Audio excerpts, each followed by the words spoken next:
Hi everyone. The chosen topic of our group is National Income Measurement and National Income Equilibrium and Aggregate Expenditure. And the issue that we want to talk about is the impact of government stimulus packages on the economy. But before that, I would like to introduce my group members.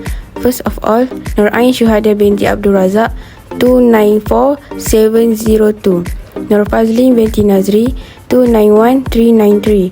Nur Fahatusna binti Hasan Azhari 293614. Frederick Chang Yushen 293228. And lastly, Muhammad Aiman Shafiq bin Yusi 293335. In response to the COVID-19 pandemic, the government of Malaysia implemented several stimulus packages to support the economy and mitigate the negative impact of the crisis. These packages aim to provide financial assistance, protect jobs, and stimulate economic growth. Prihatin Rakyat Economy Stimulus Package launched in March 2020. This was the first stimulus package introduced by the Malaysian government. It allocated 250 million ringgit to support various sectors. The package included wage subsidies, cash handouts, loan moratoriums, and assistance to vulnerable groups. Strategic program to empower the people and economy. Introduced in March 2021, the stimulus package aimed to support economic recovery and drive long-term growth. It included measures such as tax incentive, loan assistance, and funding for target sectors, including tourism and digitalization. The stimulus packages have provided much-needed financial support to individuals, businesses, and sectors affected by the pandemic in Malaysia. The government objective has been to safeguard jobs, ensure businesses' continuity, and stimulate economic activity with a focus on the most vulnerable segment of society. The specific measure and allocation of funds have evolved over time to adapt to the changing needs and challenges posed by the pandemic. The prolongation pandemic in 2020 forced the government to issue another stimulus package named the Belanja Semula Economic Negara Bencana. That was issued on June 2020, valued at 35 billion ringgit. Some of the measures issued on Bencana include new tax incentives, financial assistance for small and medium-sized businesses, SMEs, and job protection initiatives. Now let's take a look at each one of them. How the impact on the economy? How can it help the people in Malaysia to face the unprecedented circumstances due to COVID-19, and who will get the benefit from it? For the tax incentives on the Bencana, it provides a variety of new and enhanced tax incentives, ranging from tax exemptions and deductions for the manufacturing sector, as well as the establishment of these businesses. Some of the incentives are 100% investment tax allowance for 3 years for an existing company in Malaysia that will relocate its overseas facilities into the country with capital investment above 300 million, and 0% tax for 10 years for companies in the manufacturing sector with investments in fixed assets between 300 million ringgit and 500 million ringgit. The impact will go to attract foreign companies to relocate their operations to Malaysia. That will boost Malaysia's economy by opening to more job opportunities to local people. Next is health and mental assistance for small and medium-sized businesses, SMEs, had an impact on encouraging the establishment of these businesses.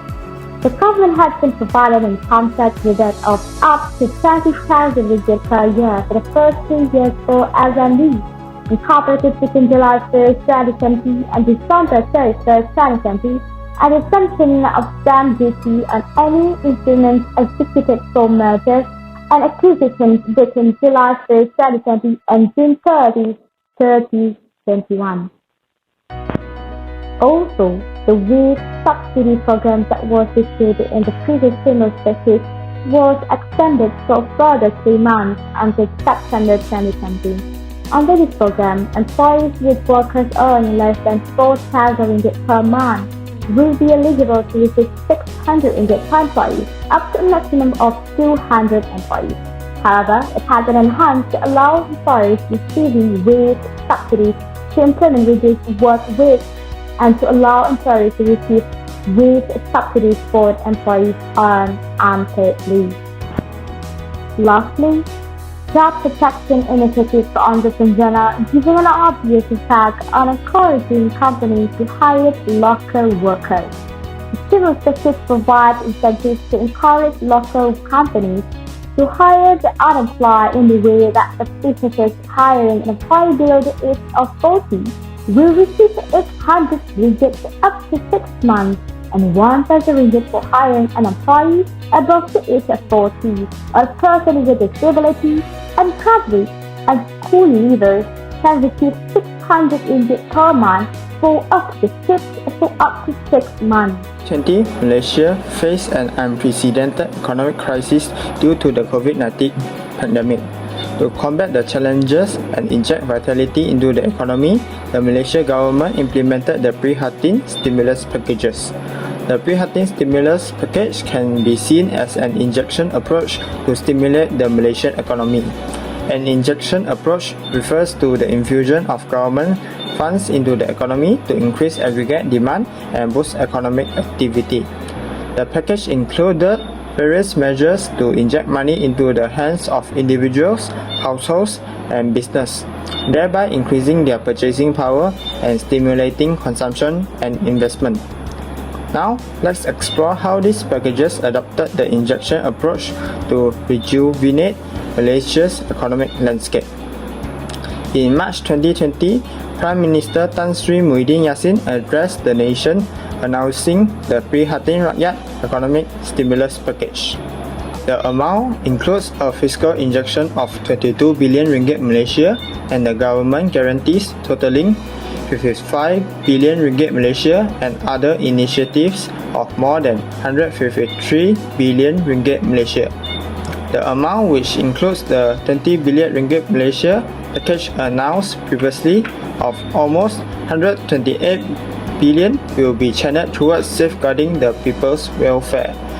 The 100 billion to support business including the small and medium enterprises (SMEs) and 2 billion to strengthen the national economy. For the household, the packages are intended to supply one-off cash aid of 1,000 ringgit to household earning below 4,000 ringgit per month.